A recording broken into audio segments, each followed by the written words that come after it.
1, 3 through 7, the faith that Timothy had, it said it came from Lois, his mother, and his grandmother, Eunice. It was a faith that every single person knew around him because of the legacy of the generations before him. Pretty much he's saying, I know it's got to be in you too, because it's come down every generation. Why would you be any different?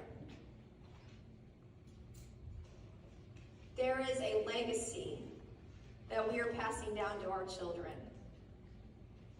And when people see your kids, instead of seeing your failures, I want them to see your faith and say, I know that family because they pray and it moves mountains.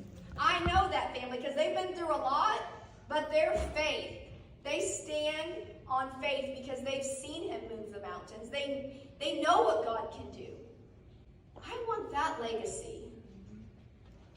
So I know it's hard when you look back and you see the things that you put on your children, the things that I've gone through, the things that my kids have seen. It's absolutely terrible.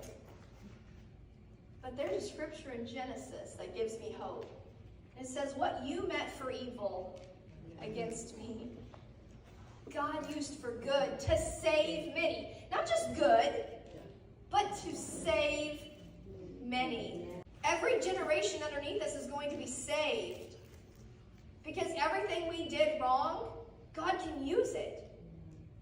I did terrible things, but my children know I will fast and I will pray and I will break generational curses.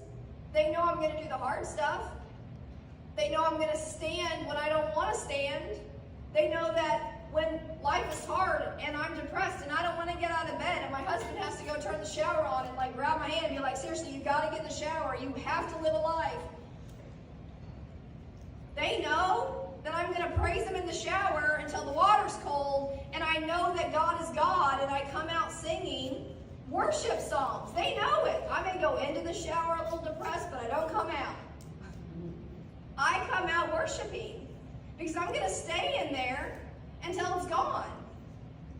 It's not just the negative things that they see. They see how you handle it. So you were a drug addict. Guess what? Your children know that when you went through addiction, it was hard. The withdrawals were harder, but you stayed the path and you focused. And you focused on the Lord until it was broken. So instead of focusing on the bad things, let's focus on what God can do in them.